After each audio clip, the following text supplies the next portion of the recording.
गुलजार गुलाबों के सजारो किसने बनाया, तालिब मायूसी का हो ये सब जिसने बनाया, तालिब मायूसी का हो ये सब जिसने बनाया। কতই না সুন্দর এই বিশ্ব ধরা বানিয়েছেন প্রভু কুদরত দ্বারা, কেউ হয়তো তা পারিবে না, কেউ পারবে? কেউ হয়তো তা পারিবে না, চক্ষু যে জড়িয়ে যায় খুদ প্রভুই তো করেছেন সবই যেন ইবাদত করি তার। ইবাদত করব একমাত্র কার? ওই চন্দ্র দেখো রাতের বেলা, ওই চন্দ্র দেখো রাতের বেলা, আরো দেখো সূরজ প্রভাত বেলা, দিন বাই রাত হয় গগনেতে, চলছে তা নিজ কক্ষপথে,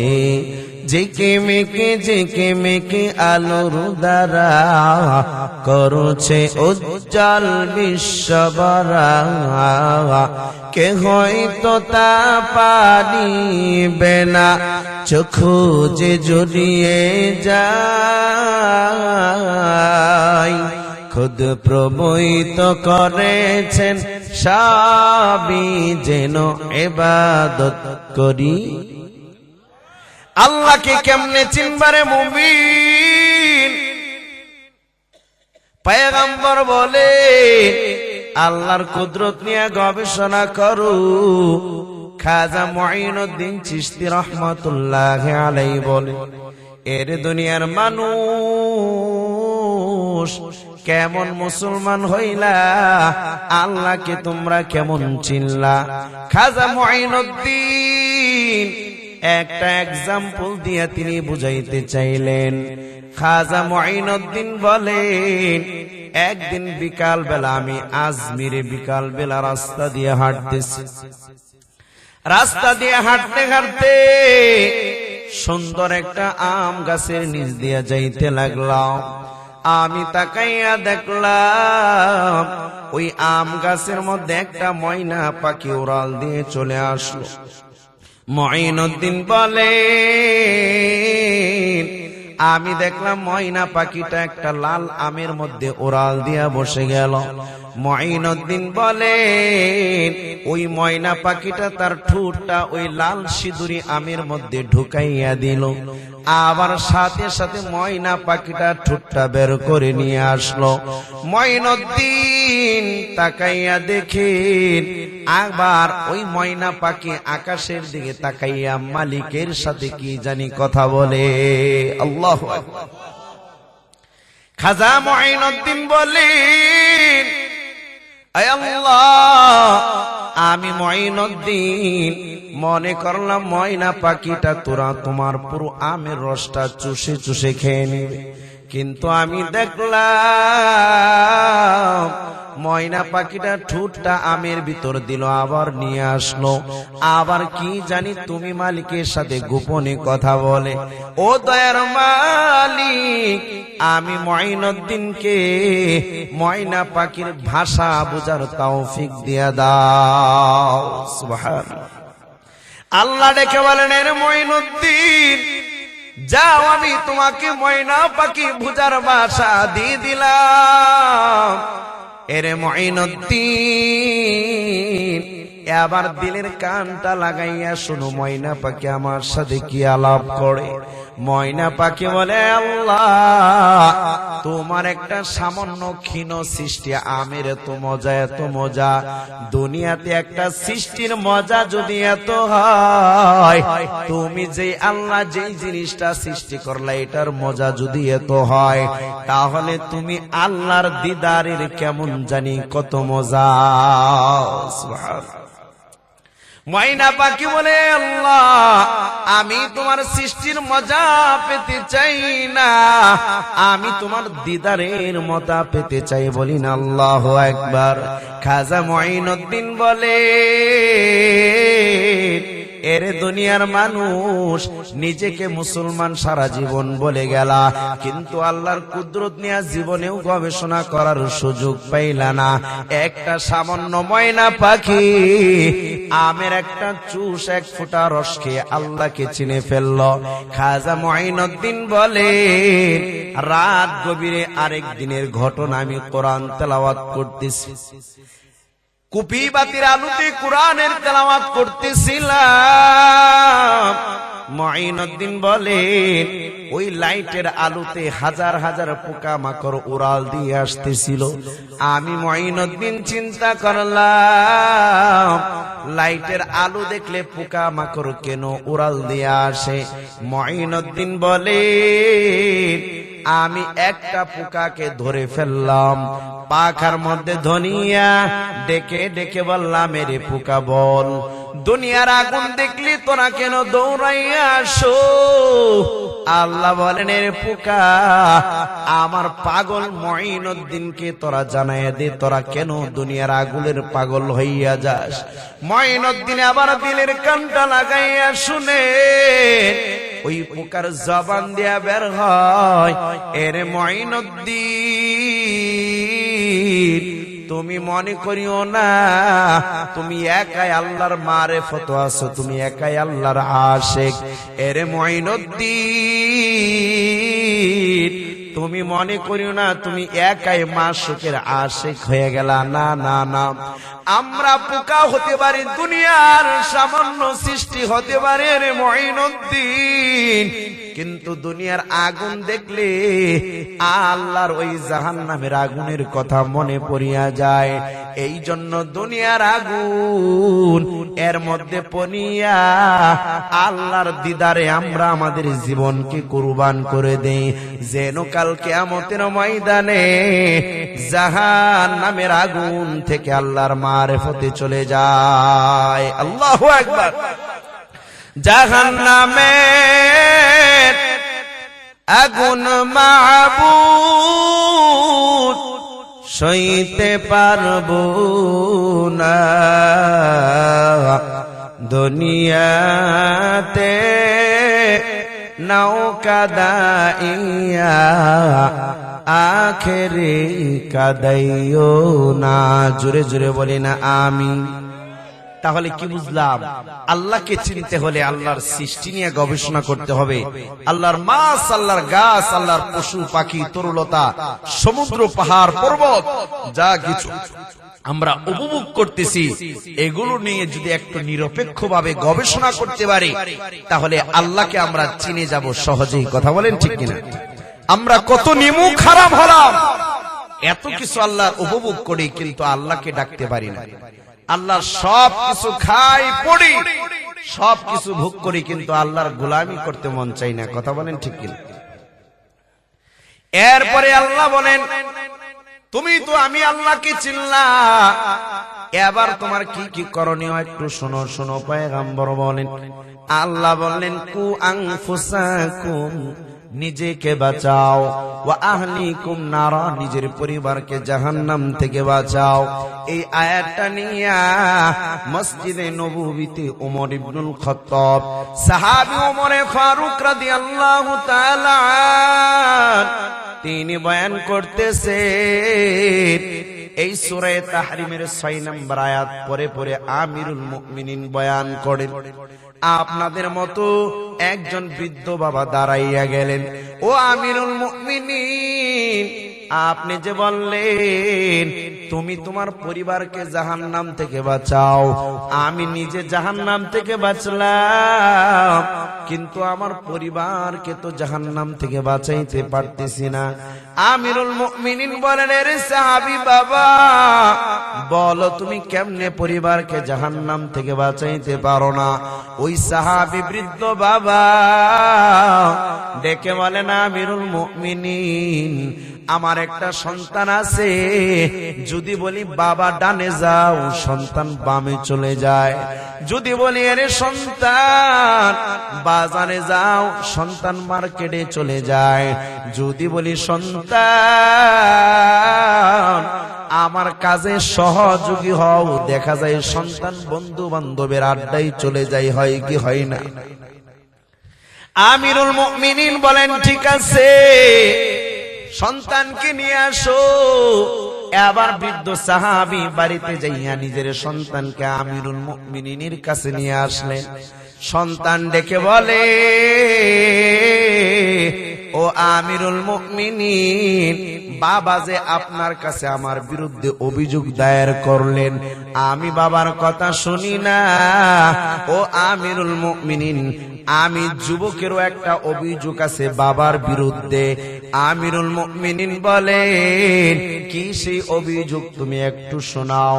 যুবক ডেকে বলে, ও আমিরুল মুমিনিন, আপনি একটু বলেন। বাবা তো বলেন শুধু বাবার কথা মানার জন্য। বাবা বলেন এই কাজ করো, বাবা বলেন তুমি আমার সাথে আদব রক্ষা করো, মুরব্বীদের সাথে আদব রক্ষা করো, নামাজ কালাম ঠিক মতো আদায় করবা। ও আমিরুল মুমিনিন, বাবা যে আমাকে এইগুলো করতে বললেন, জিজ্ঞাসা করে দেখুন বাবা আমাকে কোনোদিন প্র্যাকটিক্যালি শিখাইছেন কিনা? বাবা আমাকে কোনোদিন নামাজের শিক্ষা দিয়েছেন? বাবাকে আমাকে কোনোদিন না সালামটা শিখিয়েছে? বাবাকে আমাকে কোনোদিন কোরআন শিখতে বলেছে? আচ্ছা বলুন তো দেখি আমিরুল মুমিনিন, আমার বাবা এগুলো করেছেন কিনা? আমি কিভাবে না শিখে না জেনে আমি আমল করব? আমিরুল মুমিনিন বলেন, এর সাহাবী বৃদ্ধ বাবা আমার, বলো, আমি যে বললাম নিজে জাহান্নাম থেকে বাঁচো, পরিবারকে বাঁচাও, তুমি শুধু মনে করবা সন্তান আমাকে আদব রক্ষা করবে, আমাকে সম্মান দিবে, সন্তান নামাজ পড়ে পড়ে আমার জন্য দোয়া করবে, কোরআন পড়ে পড়ে দোয়া করবে, শুধু এই আশা করে বসে থাকলে লাভ নাই। ও বৃদ্ধ বাবা, বলো দেখি তোমার সন্তানকে এগুলো প্র্যাকটিক্যালি শিখাইছো কিনা? আমিরুল মুমিনের জবাবে বৃদ্ধ বাবা বলেন, ও আমিরুল মুমিনিন, আমি তো জীবনে এগুলো প্র্যাকটিক্যাল জানি না।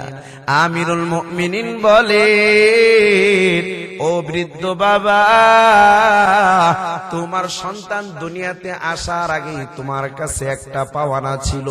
ওই রূহ জগতে যেই সন্তান তোমাকে দুনিয়াতে এসে আব্বু বলে ডাক দিবে, তুমি আব্দুল্লাহকে যে বাবা, তোমাকে আব্দুল্লাহ বাবা বলে ডাক দিবে, ওই যে রূহ জগতে তোমার সন্তান এখনো দুনিয়াতে আসে নাই, ওই রূহ জগতে কান্না করে করে তুমি বাবাকে বলতেছে, বাবা তোমার কাছে আমি সন্তানের একটা পাওয়ানা। আওয়াজ দিয়ে বলেন কয়টা? রূহ জগতে এখনো সন্তান দুনিয়াতে আসে নাই। যুবক, এখনো তুমি বিবাহ করো নাই। যেই মেয়েকে তুমি বিবাহ করবা, যেই মেয়ে তোমার এখনো তোমার পাত্রী হয় নাই, তোমার বউ হয় নাই, যেই ঘরে তোমার সন্তান আসবে, যেই রূহ জগতে সন্তান এখনো অবস্থান করতেছে, ওই সন্তান ডেকে ডেকে বলে, যুবক বাবা, তোমাকে যে আমি বাবা ডাকবো, তোমার কাছে আমার একটা পাওয়ানা। চিল্লায় বলেন কয়টা? কি সেই পাওয়ানা? মায়ার নবী জানাইয়া দেয়। বুখারী শরীফের 50-90 নম্বর হাদিসে পয়গম্বর বলেন, রূহ জগৎ থেকে তোমার সন্তান তোমার কাছে আব্বা আব্বা বলে কি চাই জানোনি? তোমার সন্তান চাই। বুখারী শরীফের 50-90 নম্বর হাদিসে নবীজি বলেন, এ যুবক, যখন বিবাহ করার নিয়ত করবা, তখন 4টা গুণ দেখবা, 4 গুণের একটা গুণকে প্রাধান্য দিবা। আওয়াজ দিয়ে বলেন কয়টা গুণ দেখতে হবে? কয়টা গুণ প্রাধান্য দিতে হবে? পয়গম্বর বলেন, তুনকাহুল মারআতু লিআরবাঈন, মহিলাকে বিবাহ করলে 4টা গুণ দেখবা। লিমালিহা, দেখবা ওই মেয়ের সম্পদ কতটুকুন আছে। ওয়ালি জামালিহা, 2 নম্বরে দেখবা সন্তানটা মেয়েটা কতটুকুন সৌন্দর্যের অধিকারী। পয়গম্বর বলে 3 নম্বরে দেখবা ওয়ালি হাসাবিহা, সে কোন বংশের নারী। পয়গম্বর বলেন 4 নম্বরে ওয়ালি দীনিহা, 4র্থ নম্বরে দেখবা দিনদারি কেমনে নামাজ পড়ে, কোরআনটা সহিহ শুদ্ধভাবে পড়তে পারে কিনা, পর্দাটা ঠিকমতো আদায় করে কিনা। যদি দিনদারিত্ব পেয়ে যাও ফাজফার বিজাতিদ দ্বীন, এই দিনদারিত্ব পেয়ে গেলে এই দিনদারিত্ব দেখেই তুমি বিবাহ করাইয়া নাও। ধন সম্পদ দেখার দরকার নাই, সৌন্দর্য কেমন আছে ওইটাও দেখা দরকার নাই। যদি তুমি তাকে দিনদারিত্ব পেয়ে যাও, এমন নারীকে তোমার সন্তানের পুত্রবধূ বানাও। আল্লাহ তাআলা সূরা নূরের 58 নম্বর আয়াতে বলেন, ইগনিহিমুল্লাহু মিন ফাদলি, এমন দিনদারি মেয়ে তোমার ঘরে আসলে আল্লাহ তোমাকে ধনী বানায় দিবে। দিনদারিত্ব দরকার আছে, চিল্লায় বলেন আছে না নাই? ভাইয়ারা আমার, পয়গম্বর বলেন আত-তারগীব আত-তারহিব নামক কিতাবে 19-14 নম্বর হাদিসে পয়গম্বর জানাইয়া দেয়, একটা পরিবার 4টা গুণে সুখী হয়। কয়টা গুণে? আওয়াজ দিয়ে বলেন কয়টা গুণে? একটা পরিবার এর ভিতরে যদি 4টা স্বভাব পাওয়া যায়, ওই পরিবারটা নিশ্চিত সুখী হইয়া যায়। পয়গম্বর বলে আরবাউম মিনাস সাআদা, ওই 4 গুণওয়ালা প্রতিবেশী সবচেয়ে সুখী। 1 নাম্বার হলো আল মারআতু সলিহা, যেই পরিবারের মধ্যে একটা নেককার মা অবস্থান করবে। সুবহানাল্লাহ। 2 নম্বরে আল মারকাবুল হানি, ওই পরিবারের কর্তার যদি একটা সুন্দর বাহন থাকে, চলাচলের যদি একটা গাড়ি থাকে। 3 নম্বরে আল মাসকানুল ওয়াসি, বাড়িটা যদি প্রশস্ত হয়। 4 নম্বরে হলো আল জারুস সলিহা, অর্থাৎ প্রতিবেশী যদি ভালো হয়, ওই পরিবারটা সবচেয়ে সুখী হইয়া যায়। কথা বলেন ঠিক কিনা? মুসলিম শরীফের 35 নম্বর হাদিসে মায়ার নবী জানায়া দেয়, আদ-দুনিয়া মাতা ওয়া খায়রু মাতা'id দুনিয়া আল মারআতুস সলিহা, দুনিয়াটা পুরোটাই শান্তির জায়গা, তবে সবচেয়ে শান্তির ঘর হলো ওই ঘর যেই ঘরের পরিবারটা হয় একটা নেকি সতী মা। সুবহানাল্লাহ। ভাইয়ারা আমার, পয়গম্বর বলেন, এ বাবা, তুমি যে নিজেকে মুসলমান দাবি করো, আমিরুল মুমিনিন বলে তোমরা বিবাহ করার পর যেই দিন তোমরা প্রথম বাসর ঘর করবা, ওই দিন মা বাবা দুজনের আরেকটা দায়িত্ব। রূহ জগৎ থেকে যেই সন্তান মা বাবার ঔরসে আসবে, ওই সন্তান ডেকে ডেকে ডেকে ডেকে বলে। বুখারী শরীফের 141 নম্বর হাদিসে পয়গম্বর বলেন, লাউ আন্না আহাদুকুম আতা ইমরাতিন ফালইয়াকুল বিসমিল্লাহ আল্লাহুম্মা জান্নিবনা শাইতান ওয়া জান্নিবিশ শাইতানা মা রাযাকতানা। পয়গম্বর বলেন, এর যুবক, কেউ যদি জীবনে সন্তান নেওয়ার ইচ্ছা করো, স্ত্রীর সাথে গোপনে নির্জনে অবস্থান করো, জীবনে হয় কি হয় না? পয়গম্বর বলে, যদি বলো বিসমিল্লাহ, আল্লাহর নামে, আল্লাহ শুরু করতেছি তোমার নামে, যেই রিজিক যেই সন্তান দিবা, ওই সন্তানকে শয়তানের ধোঁকা থেকে বাঁচাইও। ইমাম বুখারী বলেন, পয়গম্বর বলেছেন, ফাকুদিয়া বাইনাহুমা ওয়ালাদুন, ওই সহবাসের সঙ্গমে যদি তাদের গর্ভে সন্তান চলে আসে, লা ইয়াদুররুহু শাইতান, পয়গম্বর বলেন, ওই সন্তানের মৃত্যু পর্যন্ত ওই সন্তানকে শয়তান ধোঁকা দিতে পারবে না। এখন আসেন, এমনও তো হয় 10 মাস 10 দিন সন্তান গর্ভে রাখার পর দেখা যায় সন্তান পেটে থাকা অবস্থায় মারা যায়, কিংবা সন্তান মৃত জন্ম লাভ করে, ঠিক কিনা? পয়গম্বর বলেন, ও বাবা, ও মা, ও বৃদ্ধ বাবা, পর্দার অন্তরালের মা গো, পয়গম্বর বলেন যারা সন্তানকে মৃত জন্ম দিলা কিংবা পেটের মধ্যে জন্ম অবস্থায় প্রসব হইল, তাদের জন্য কি সুসংবাদ। ইবনে মাজাহ শরীফের 1609 নম্বর হাদিসে পয়গম্বর বলেন, ইন্নাস সিকাতা যুররু উম্মিহি বিসারারিহি ইলাল জান্নাহ। ওই মা বাবা যদি আল্লাহর প্রতি সন্তুষ্ট থাকে, ওই সন্তান কিয়ামতের ময়দানে নাবিদি পিছিয়ে পিছিয়ে মা বাবাকে জান্নাতে নিয়ে যাবে। মায়ার নবী জানাইয়া দেয়, সন্তান দুনিয়াতে আসার পর একটু কান্না করেছে, 1-2 মিনিট হায়াত পেয়েছে, কিংবা 1-2 মাস হায়াত পাওয়ার পর নাবালেক অবস্থায় দুনিয়া থেকে মারা গেল। পয়গম্বর বলেন, তিরমিজি শরীফের 2010 নম্বর হাদিসে মায়ার নবী বলেন, সাহাবী আবু মুসা আশআরী থেকে রাওয়ায়াত, সাহাবী আবি মুসা আশআরী থেকে রাওয়ায়াত, তিনি বলেন, আন্না রাসূলুল্লাহ সাল্লাল্লাহু আলাইহি ওয়াসাল্লাম قال, পয়গম্বর বলেছেন, ইজা মাতা ওয়ালাদুল আবদি, যখন দুনিয়াতে কারো সন্তান মারা যায়, ফায়াকুলু লিল্লাহি আযজা ওয়া জাল্লা, তখন স্বয়ং আল্লাহ ডেকে বলেন, লিল মালাইকাতি, দুনিয়ার ফেরেশতাদেরকে ডেকে বলেন, কবাতুম ওয়ালাদা আবদি, অমুক গ্রামে যাইয়া আমার ওই মায়ের সন্তানটাকে তোমরা জান কবজ করে ফেলো। ফেরেশতারা বলে, ফায়াকুলুনা নাম, আয় আল্লাহ, ওই মায়ের সন্তানটাকে আমরা রূহটাকে কবজ করে ফেললাম। মায়ের নবী বলেন, আল্লাহ এরপরে বলেন, কবাতুম সামুরাতা ফুয়াদিহি, অমুক গ্রামের ওই মায়ের কলিজার ধন সন্তানটাকে, রূহটাকে মেরে ফেলো, তার রূহটাকে কবজ করে নিয়ে আসো।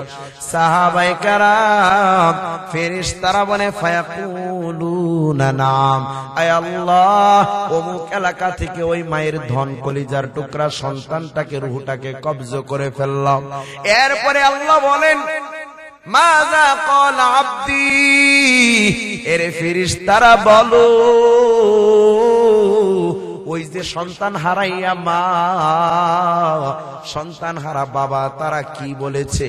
আমাকে কি গালিগালাজ দিয়েছে, নাকি আমার উপর কোনো অভিযোগ তোষামোদ করেছে কিনা?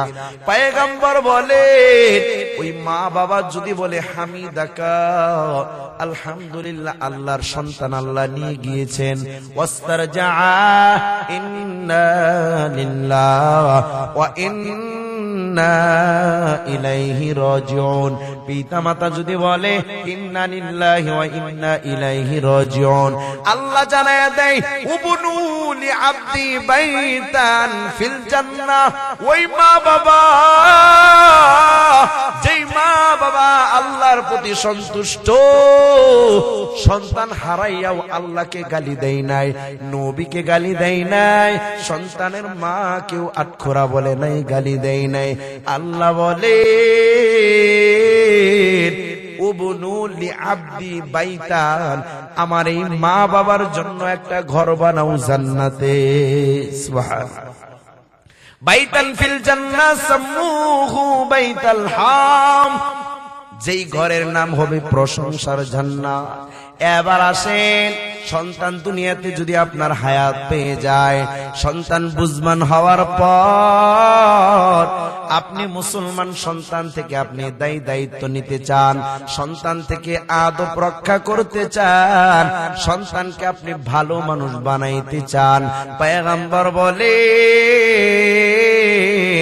এরকম মা বাবার অনেকগুলো দায়িত্ব আছে, তোর মধ্যে 1 নম্বর দায়িত্ব, সন্তান ভূমিষ্ঠ হওয়ার পর আবু দাউদ শরীফের 5105 নম্বর হাদিসে মায়ার নবী বলেন, পয়গম্বর বলেন, সন্তানের ডান কানে আযান দাও, বাম কানে ইকামত দাও। পয়গম্বর বলেন, হযরতে আয়েশা রাদিয়াল্লাহু তাআলা আনহা থেকে রওয়ায়াত, রাআইতু রাসূলুল্লাহ, আমি নবীকে দেখলাম, আযানা ফি উযুনি হাসান ইবনে আবি তালিবিন, আমি নবীকে দেখেছি নবীজি নিজের নাতি হাসান আর হুসাইনের ডান কানে আযান, বাম কানে ইকামত দিয়েছে। সুবহানাল্লাহ। আযান ইকামত দিবি তো দূরের কথা, মিষ্টি নিয়ে দৌড়াদৌড়ি।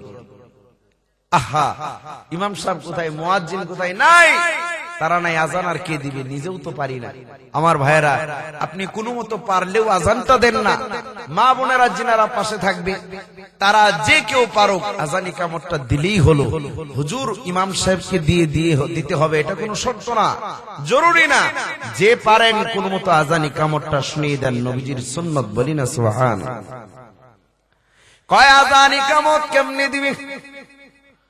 সন্তান প্রসবের পর কিছু মা বাবার চেহারা কালো হয়ে যায়, চেহারা বুসকা হয়ে যায়, হয় কি হয় না? আল্লাহ জানায়া দেয় সূরা আলী ইমরানের 58 নম্বর আয়াতে পয়গম্বর বলে, ওয়াইযা বুশিরা আহাদুহুম বিল উনসা যাল্লা ওয়াজহুহু মুসওয়াদ্দান ওয়া হুয়া কাযীম। আল্লাহ বলেন, কারো যদি সন্তান কন্যা হইয়া যায়, ছেলে না মেয়ে সন্তান হলো, তখন দেখবা ওই মা বাবার চেহারা বুসকা হয়ে যায়, কালো হয়ে যায়, মেজাজটা গরম হইয়া যায়। আমি বলি, একটা ছেলে সন্তান হলে মসজিদে যদি 5 কেজি মিষ্টি নিয়া আপনি মিলাদ পড়াইতে পারেন, আমি বলবো যদি মেয়ে সন্তান হইলেও আপনি সন্তুষ্ট থাকেন, 10 কেজি না 20 কেজি মিষ্টি দিয়া মসজিদে মিলাদ পড়ান, ঠিক কিনা? সন্তান দেওয়ার মালিক কে? আরো জোরে বলেন কে? আল্লাহ সূরা শুআরা 49-50 নম্বর আয়াতে বলেন, লিল্লাহি মুলকুস সামাওয়াতি ওয়াল আরদ ইয়াখলুকু মা ইয়াশা ওয়া ইয়াহাবু লিমান ইয়াশা'উয যুকুর আও ইযাওবিজুহুম যুকরানা ওয়া ইনাসা ওয়া ইয়াহাবু লিমান ইয়াশা'উ আকিমা ইন্নাহু আলীমুন কাদির।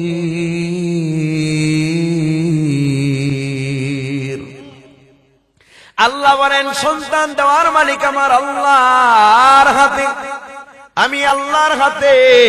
সন্তান দুনিয়ায় কেউ দিতে পারে না। সন্তান তোমার ছেলে হবে না মেয়ে হবে এটাও কেউ বলতে পারে না।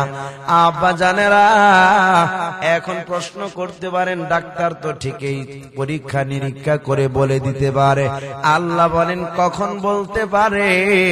সন্তান যখন তার সকল অবয়ব তৈরি হইয়া যায়, তখন ডাক্তার বলে দেয় সন্তান এমন হতে পারে, কিন্তু নিশ্চিত ভাবে কেউ বলে না সন্তান মেয়ে হবে কিংবা ছেলে হবে।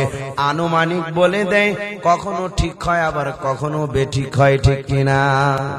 কিন্তু সন্তানের অবয়ব আসার আগে কোন ডাক্তার বিজ্ঞানীও বলতে পারে না। আল্লাহ বলেন, গায়েবের মালিক আমি আল্লাহ, দুনিয়ার কেউ না, দুনিয়ার কোন ডক্টর না, কোন ডাক্তার না, কোন বিজ্ঞানী গায়েবের মালিক জানে না, অদৃশ্যের খবর বলতে পারে না। এমনকি আমার হাবিব মুহাম্মদুর রাসূলুল্লাহ তিনিও গায়েব জানেন না, ঠিক কিনা? ভাইরা আমার, ইমাম মালিক রহমাতুল্লাহ আলাইহির নাম শুনছেননি? ইমাম মালিক রহমাতুল্লাহ আলাইহি তিনি মদিনার এত পাগল,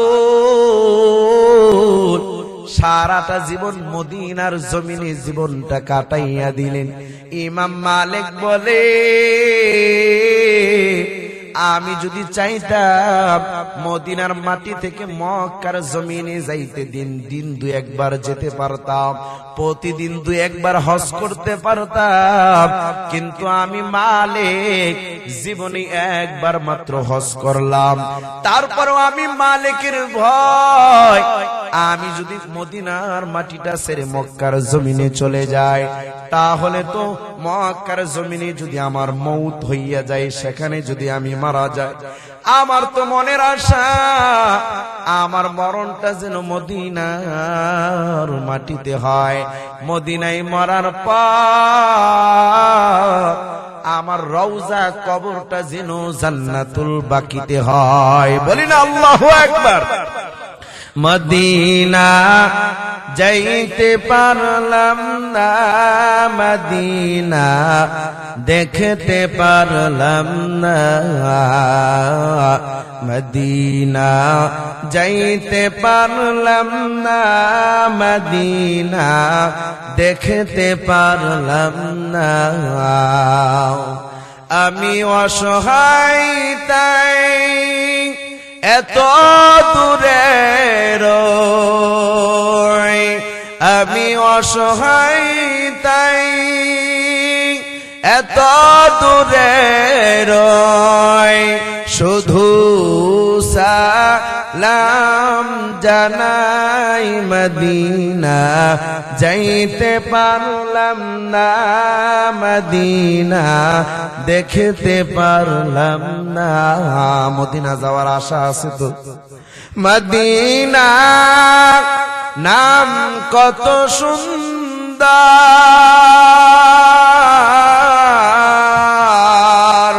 মদিনা কেড়েছে অন্তর, মদিনা নাম কত সুন্দর, মদিনা কেড়েছে অন্তর। সেই মদিনার পথের দুলি আমি, সেই মদিনার পথের দুলি আমি মাপতে পারলাম না, মদিনা যাইতে পারলাম না, মদিনা দেখতে পারলাম না, মদিনা যাইতে পারলাম না, মদিনা দেখতে পারলাম না। মদিনা নাম কত মধু,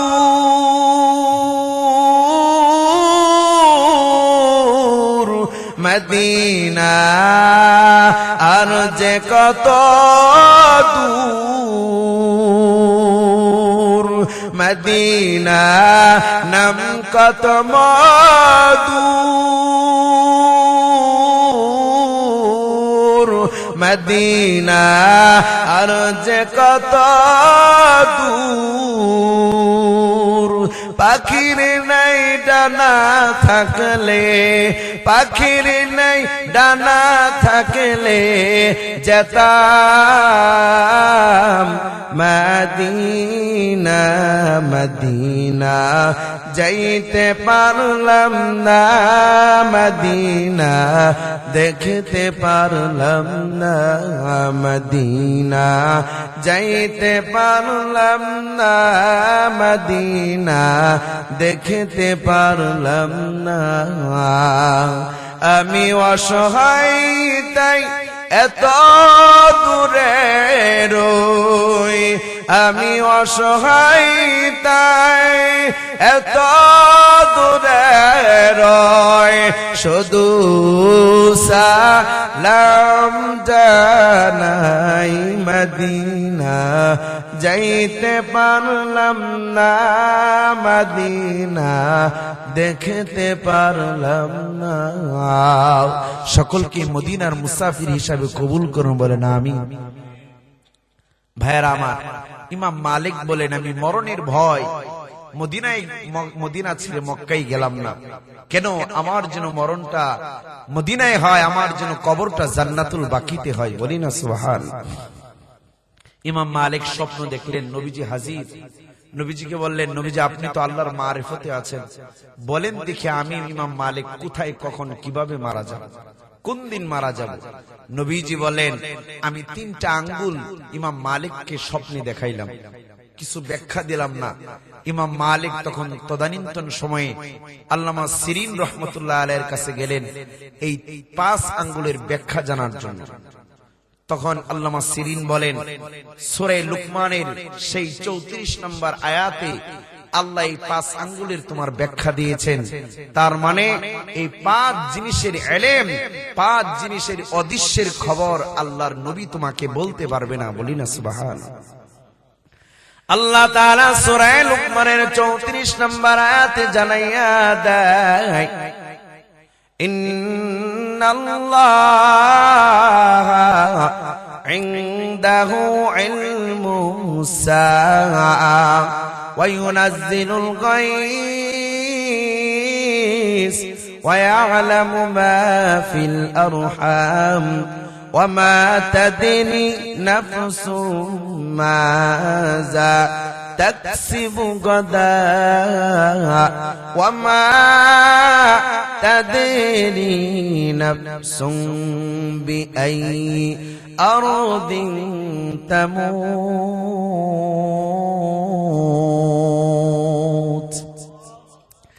আল্লাহ বলেন, 1 নম্বর কিয়ামত কবে হবে ও পয়গম্বর তুমি বলতে পারবা না। কিয়ামত কবে হবে কেউ বলতে পারে না, বলতে পারেন কে? পয়গম্বর বলেন, কিয়ামত কখন হবে আমি নিজেও জানি না, এমন কি জিবরিল আমিনও তিনিও জানেন না কিয়ামত কখন হবে। আমার আগের আলোচক তিনি বলেছেন হাদিসে জিব্রাইলের মধ্যে জিবরাইল আলাইহিস সালাতু ওয়াস সালাম নবীকে আরেকটা প্রশ্ন করেছিলেন, নবী বলুন ঈমান কি জিনিস? এরপরে নবী বলেছিলেন, বলুন আখবিরনি আনিস সা, কিয়ামত সম্পর্কে আপনি বলেন। পয়গম্বর বলে, এরে পয়গম্বর, তিনি বলেন, পয়গম্বর বলেন, এরে জিব্রাইল, মাল মাসউলু আনহা বিআলামা মিনাস সাইলি, এরে জিব্রাইল তুমি কিয়ামত প্রসঙ্গে আমার কাছ থেকে জানতে চাও, আমি নবী মুহাম্মদ কিয়ামত কখন হবে আমি তোমাকে বলতে পারবো না, বরং জিব্রাইল আমি নবী থেকে মনে হয় তুমি বেশি জানো। সুবহানাল্লাহ। জিবরাইল আমিন বলেন, এর রাহমাতুল লিল আলামিন, কিয়ামত কখন হবে আমি জানি না। পয়গম্বর বলেন, কিয়ামত কখন হবে এটা স্বয়ং ইসরাফিল যে নাকি মুখে সিংহা লাগাইয়া দাঁড়াইয়া রয়েছে সে নিজেও বলতে পারে না, কয় কেমনে।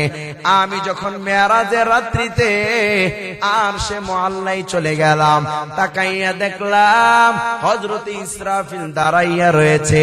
জিবরাইল আমিন বলেন, ইনি হলেন হযরত ইসরাফিল। পয়গম্বর বলেন, আমি ইসরাফিলকে সালাম দিলাম, আসসালামু আলাইকা ইয়া ইসরাফিল। কিন্তু ইসরাফিল এমন একজন ফেরেশতা, মুখে সিংহা নিয়ে দাঁড়াইয়া রয়েছে, ডানে বামে উপরে নিচে কোনো দিকে তাকায় না, মুখের জবানটাও নড়ে না, সালাম কালাম কিছুই করে না। মায়ার নবী বলেন, আমি তাকাইয়া দেখলাম ওই ইসরাফিলের কপালে আল্লাহ লৌহে মাহফুজটাকে ফিট করে রেখেছেন, যে লৌহে মাহফুজে এমন কোটি কোটি ছিদ্র আছে, যত উম্মত আল্লাহ দুনিয়াতে প্রেরণ করবেন ততগুলো ছিদ্র ওই লৌহে মাহফুজের প্লেটের ভিতরে আছে। সুবহানাল্লাহ। মুফাসসিরিন কেরাম জানাইয়া দেয়, আল্লাহ ইসরাফিলের কপালে লৌহে মাহফুজটা কেন রেখে দিলেন? আল্লাহ জানাইয়া দেয়, আমি দৈনিক 360 বার লৌহে মাহফুজের দিকে তাকাই, আর ইসরাফিলের কপালে আমি এই জন্য লৌহে মাহফুজটা রাখলাম। আমি যখন লৌহে মাহফুজের দিকে তাকাইব, আমার কুদরতি নজরটা ইসরাফিলের দিকে পড়বে, আর আমি যখন বলবো এরে ইসরাফিল সিংহায় ফুৎকার দাও, আমার আর কোন উম্মত দুনিয়াতে বাকি নাই, তখন সাথে সাথে যেন আমার অর্ডারে ইসরাফিল সিংহায় ফুৎকার দিতে পারে। সুবহানাল্লাহ। মায়ার নবী বলেন, এরে ইসরাফিল তুমি জানো না, আমি জানি তুমি কি জন্য আমার সালামের জবাব দাও না। তুমি যদি সালামের জবাব দিতে যাও তাহলে তো সিংহাটা তোমার মুখ থেকে সরাতে হবে, কিন্তু এই সালাম দিতে যাইয়া তুমি ভয় করতেছো যদি আল্লাহর অর্ডার চলে আসে, সালামের জবাবের ফাঁকে ফাঁকে যদি আল্লাহ অর্ডার দিয়ে দিয়ে সিংহায় ফুৎকার দাও, তখন তো তুমি সাথে সাথে আল্লাহর অর্ডার মানতে পারবা না। এর ইসরাফিল তুমি চিন্তা করিও না, আমার আল্লাহ জমিন থেকে আমাকে মেহমানদারি করেছেন, আমাকে দাওয়াত দিয়েছেন, আর সে মুআল্লায় আমি আল্লাহর দিদারে আসলাম। আল্লাহ তার বন্ধুকে তার বাড়িতে দাওয়াত দিয়া বন্ধুর এই দুনিয়াটা ধ্বংস করে দিবেন, মেহমান বাড়িতে রেখে মেহমানের বাড়ি ধ্বংস করে দিবেন, এটা আল্লাহ কখনো করবেন না। সুবহানাল্লাহ। আল্লাহ তো আমাকে মেহমানদারির দাওয়াত দিয়েছে, আল্লাহর বাড়িতে আমি আসলাম, আল্লাহ আমাকে মেহমানদারির দাওয়াত দিয়ে মেহমানকে বাড়িতে রেখে তার উম্মত দুনিয়াকে ধ্বংস করে দিবেন, এটা তো আল্লাহর স্বভাব না। ইসরাফিল তুমি চিন্তা করিও না, আল্লাহ আমাকে তার বাড়িতে দাওয়াত দিয়েছেন, তোমাকে এখনই সিংহায় ফুৎকারের অর্ডার দিবেন না। তখন সাথে সাথে ইসরাফিল সিংহা সরাইয়া নবীজিকে সালামের জবাব দিলেন, ওয়া আলাইকুমুস সালাম ইয়া মুহাম্মদ। বলি না সুবহানাল্লাহ। তাহলে বুঝে থাকলে বলুন, ইসরাফিল নিজেও জানেন না কিয়ামত কখন হবে, ঠিক কিনা? যদি জানতো ঠিকই সিংহা সরাইয়ার সাথে সাথে সালামের জবাব দিত। তার মানে নবীজি বলেন, আমি তো নিজেও জানি না কিয়ামত কখন হবে, আমি তো নিজেও জানি না কিয়ামত কখন হবে, বান্দা বৃষ্টি কবে হবে আমি বলতে পারবো না। এই ইমাম মালিক, তোমার স্ত্রী গর্ভে কি আছে আমি বলতে পারবো না, ছেলে আছে না মেয়ে আছে। ইমাম মালিক, তুমি আগামীকাল কত টাকা ইনকাম করবে আমি বলতে পারবো না। তুমি কোন জায়গায় মদিনায় না মক্কা নাকি অন্য কোন কোথায় মারা যাবা সেটা আমি নবী মুহাম্মদ বলতে পারবো না। বলি না সুবহানাল্লাহ। তার মানে কি বুঝলাম? নবী গায়েব জানেন না, কথা বলেন ঠিক কিনা? গায়েব জানেন কে? চিল্লায়া বলেন কে? অথচ যারা বলেন নবী গায়েব জানেন, নবী অদৃশ্যের মালিক, যারা বলেন আমাদের পীর বাবাও গায়েব জানেন, যার কারণে কেল্লা বাবার কাছে যাইয়া সন্তানের পানাহ চাই, চাই কি চাই না? ব্যবসায়ী বরকতের দোয়া চাই, তার নাকি বাবা কেল্লা বাবা নাকি তার ভবিষ্যৎ বলে দিতে পারে। আমার ভাইয়ারা বুঝে থাকলে বলুন, নবী যদি ভবিষ্যৎ বলতে না পারেন, গায়েবের খবর যদি নবী না জানেন, তাহলে ওই নোংরা নাপাক বাবা কেমনে জানবে, ঠিক কিনা? সে তো কেল্লা বাবা, ল্যাংটা বাবা, এত দুর্গন্ধ সাবানেও যাই না। কেল্লা বাবা এত এত ভক্ত বানায়, তার 14 গোষ্ঠী ভাতে মারে, কথা বলেন ঠিক কিনা?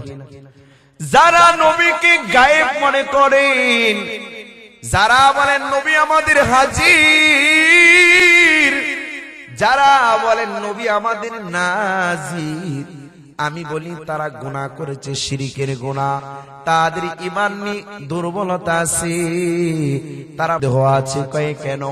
মিশকাত শরীফের 936 পৃষ্ঠা খুঁজে দেখেন, মায়ার নবী বলে, কেউ যদি মান সাল্লা আলাইয়া কবরি, আমার রওজার পাশে যাইয়া সালাম দেয়, সামিতু, ওই সালামের জবাব আমি নবী রওজায় শুয়ে শুনতে পারি। সুবহানাল্লাহ। ওমান সাল্লা আলাইয়া নাইয়ান উবাল্লিগতুহু, কেউ যদি দুনিয়ার আনাচে কানাচে থেকে আমি নবীর সালাম দেই, নবীর শানে দুরূদ পড়ে, উবাল্লিগতুহু, আমার কাছে পৌঁছাইয়া দেওয়া হয়। আমার কাছে কি দেওয়া হয়? পৌঁছাইয়া দেওয়া হয়। তার মানে কি নবীজি আয়েশা নিয়ে যান, নাকি নবীজির কাছে পৌঁছাইয়া দেওয়া হয়? মিশকাত শরীফের 937 পৃষ্ঠায় আরেকটা হাদিস আসছে, নবীজি বলেন, ইন্না লিল মালাইকাতি সাইয়াহিনা ফিল আরদ, জমিনে আল্লাহ এমন কিছু ফেরেশতা নির্ধারণ করেছেন যারা ইবাল্লিগুনি মিন উম্মতি আসসালাম, যে সমস্ত ফেরেশতারা আমার উম্মতের সালাম দুরূদ গুলো আমি নবীর কাছে পৌঁছায় দেই। এবার বুঝে থাকলে বলুন, নবীজি নিজে আয়েশা সালামের জবাব নিয়ে যায় নাকি ফেরেশতারা নিয়ে যায়? তার মানে কি নবীজি হাজির হয় নাকি নবীজি রওজায়? নবীজি যদি এখানে হাজির হয়, তাহলে এরকম মজদা মাহফিল তো সারা পৃথিবীতে হচ্ছে, ঠিক কিনা? সবাই যদি একই টাইমে এক বাক্যে দুরূদ পড়ে আর বলে যে নবী আয়েশা গেছে, নবীর সামনে দাঁড়ায় গেল, তাহলে বলুন দেখি নবী কয়জন? চিল্লায় বলেন কয়জন? মজমা কত? হাজার হাজার কোটি কোটি যাবে কয় জায়গায়? নবী তো একজন। কথা বলেন ঠিক কিনা? এখন ভণ্ডরা বলতে পারে, ওরে মুমিন, গজবের মোবাইল দেখ, বিটিভি চ্যানেল দেখ, গজবের পর্দা দেখ, একই বক্তার বয়ান কোটি কোটি মানুষ শুনতে পারে, তার চেহারা তো একই সেকেন্ডে কোটি কোটি মানুষ দেখে, তাহলে আমাদের নবীর চেহারাও তো একই সময় সবাই দেখতে পারে। বলি না নাউজুবিল্লাহ? এটা হলো এমন বুকামি, এমন দলিল, যেমন ধরেন আপনাদের এই সমগঞ্জ ব্রিজে দুই বুবা, দুই বেআকল রাস্তা দেয়া যায়। আমি চিন্তা করে ব্রিজটা কত টাকা দিয়ে বানাইছে।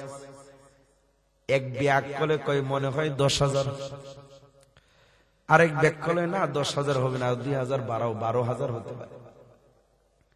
ওই বেআকল মূর্খের যত ধান্দা, মূর্খের দলিল যেমন দুর্বল, মায়ার নবী সিনেমার মতো তোমাদের সামনে ভেসে যাবেন, সেটাও তার চাইতে নিকৃষ্ট দুর্বল। কথা বলেন ঠিক কিনা? নবী একজন রওজায়, তিনি সেখানে শুয়ে আছেন, তিনি হলেন হায়াতুন নবী, তিনি তোমার সামনে আসবেন আর তুমি তার সামনে দাঁড়াইয়া যাইবা। এটা হলো ভণ্ডামি, এইটা হলো সবচেয়ে বেদাতি।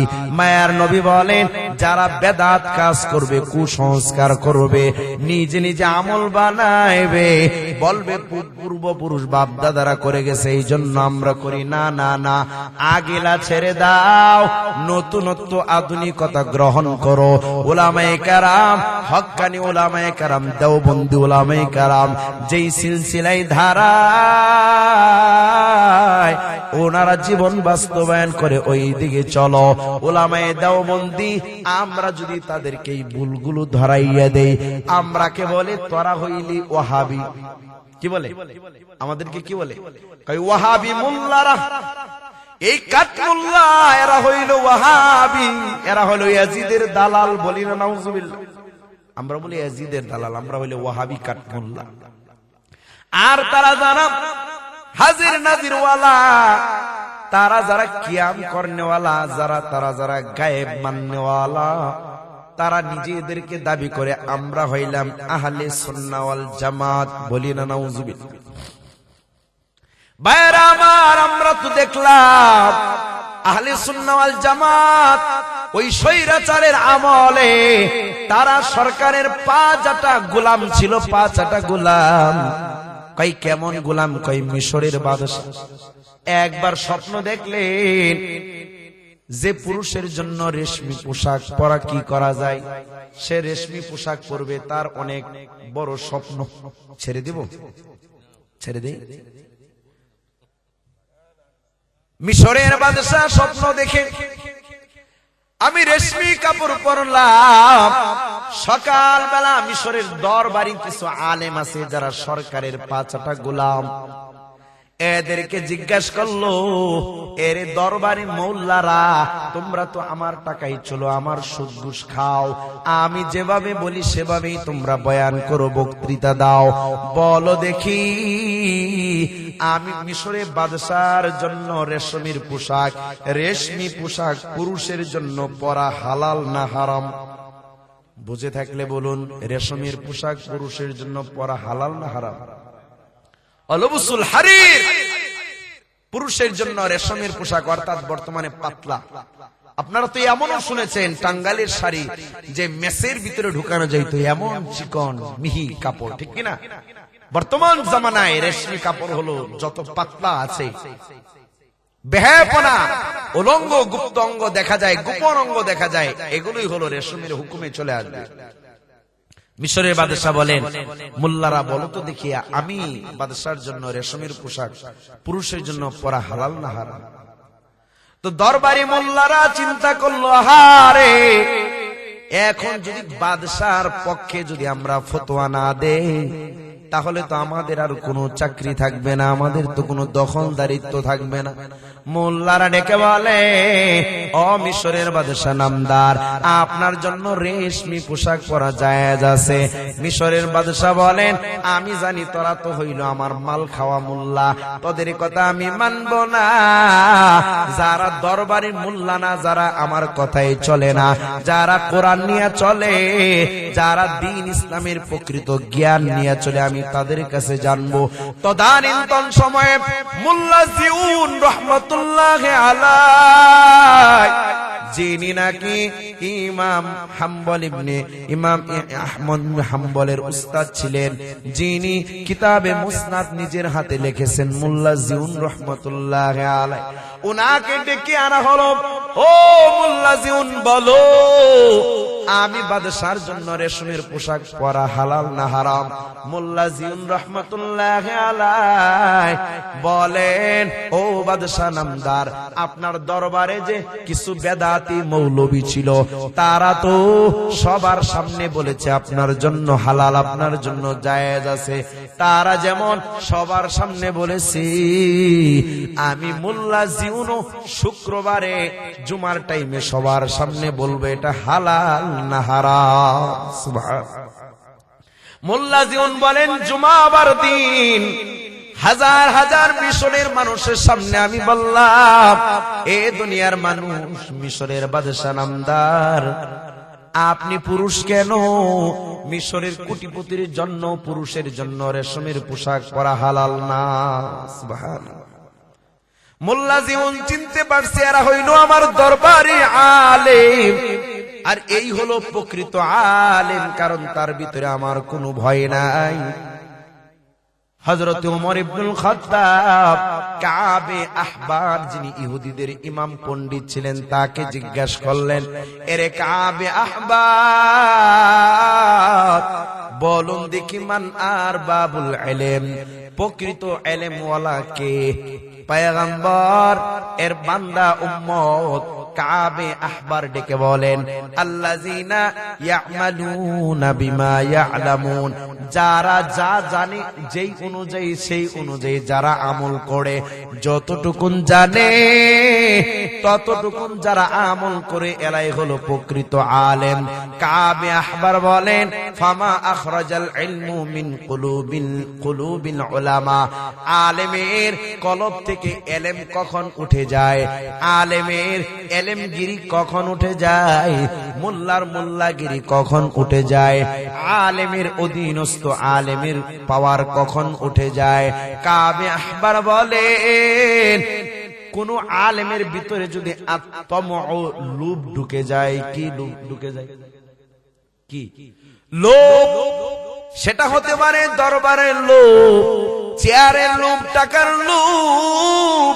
পয়গম্বর বলে, ওই বান্দা আলেম হতে পারে, কিন্তু সে প্রকৃত আলেম না, সে মৌলবী হতে পারে, সে হলো দরবারি মৌলবী, প্রকৃত মৌলবী না। আমরা দীর্ঘ 17 বছর দেখলাম স্বৈরাচারের পক্ষ যারা নিল, আমরা বিধর্মীদের বিরুদ্ধে মিছিল করলাম, আমরা মায়ানমারের পক্ষে মিছিল করলাম, আমরা নবীকে যারা ব্যঙ্গচিত্র করলো তাদের বিরুদ্ধে মিছিল করলাম, আমরা কত বাতিলের বিরুদ্ধে বিরুদ্ধে মিছিল করলাম, কিন্তু একটা দিনও আহলে সুন্নাহ ওয়াল জামাত দরবানি ওই যে বসেন বসেন বইসা যান তাহির কাকুকেও দেখা যায় নাই। কথা বলেন ঠিক কিনা? তার মানে তারা ছিল দরবারি মৌলবী। যখন তাদের সরকার পালাইছে তখন ওই দরবারীদের চোখ খুলে গেল, আহারে কোথায় গেলাম, কোথায় যাব। আজকে তাদের কোনো মজলিসে ডাকা হয় না, বড় বড় সেমিনারে তাদের কোনো বক্তব্য নাই, বড় বড় দেশ রক্ষায় তাদের কোনো বক্তব্য নাই। এমার ভাইয়েরা মনে রাখবেন, পয়গম্বর বলেন এরা হলো শিয়ার গোষ্ঠী, এরা হলো শিয়া জাতি।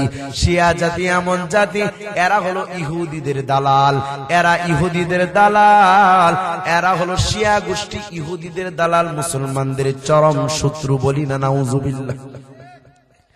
তাহেরি কাকুর খবর নেন, ওই যে মিথ্যা মামলা নাকি জড়িত, হঠাৎ করে কি জানি দুর্ঘটনা ঘটাইছে, মামলা একটা খাইছে, পুলিশ গেছে গ্রেফতার করার জন্য।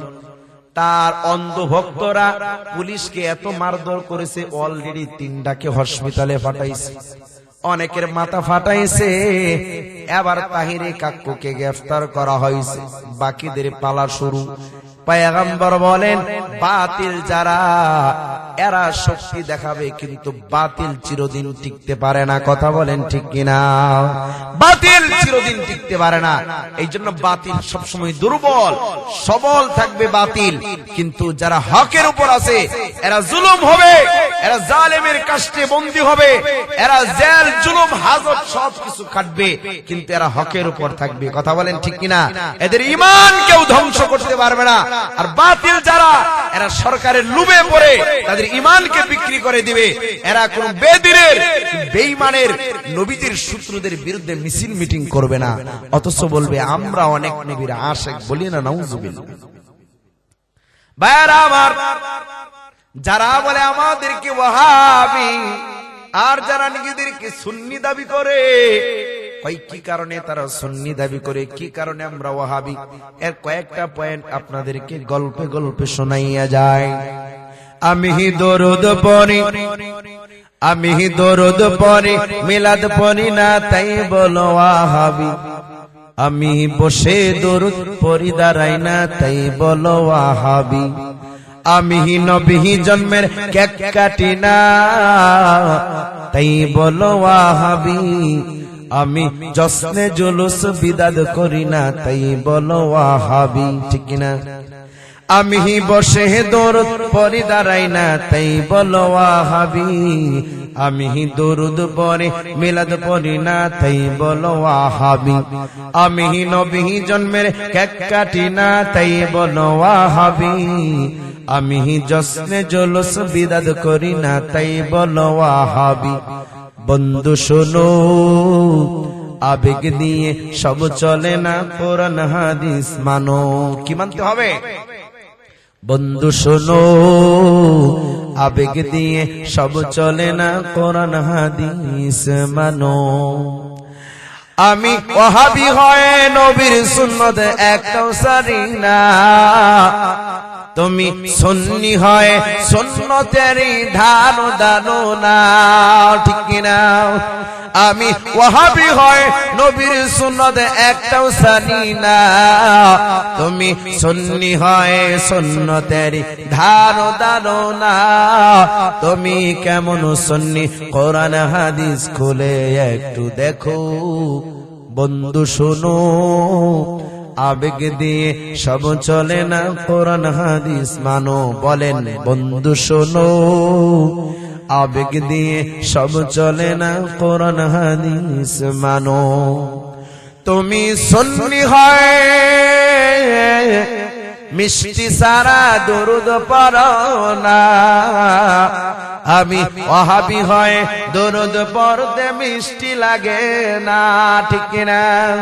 তুমি সুন্নি হয় মিষ্টি সারা দরুদ পড়ো না, আমি ওয়াহাবি হয় দরুদ পড়তে মিষ্টি লাগে না।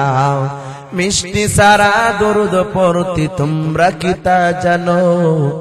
বন্ধু শোনো, আবেগ দিয়ে সব চলে না, কোরআন হাদিস মানো। বলো বন্ধু শোনো, আবেগ দিয়ে সব চলে না, কোরআন হাদিস মানো, ঠিক কিনা? তুমি সুন্নি হয় নবীকে তোমরা হাজির নাজির মানো। তুমি সুন্নি হয় নবীকে তোমরা হাজির নাজির মানো। হাজির নাজির আল্লাহ তাআলা কোরআন হাদিস জানো, ঠিক কিনা? হাজির নাজির আল্লাহ তাআলা কোরআন হাদিস জানো। নবীকে তোমরা হাজির নাজির মানলে, নবীকে হাজির নাজির মানলে ঈমান নাই কি থাকে? নবীকে হাজির নাজির মানলে ঈমান থাকে না। বন্ধু শোনো, আবেগ দিয়ে সব চলে না, কোরআন হাদিস মানো। কথা বলেন ঠিক কিনা? তুমি সুন্নি হয় মাজার পূজা ছাড়তে পারো না, আমি ওহাবী হয়ে মাজার পূজা করতে পারি না। তুমি সুন্নি হয় মাজার পূজা ছাড়তে পারো না, আমি ওহাবী হয়ে এসব কিছু করতে পারি না। মাজারেতে সিজদা দিলে শিরক হয় কি জানো? বন্ধু শোনো, আবেগ দিয়ে সব চলে না, কোরআন হাদিস মানো। আল্লাহ সকলকে কবুল করেন, আমিন। আমি আর সেদিকে যাব না।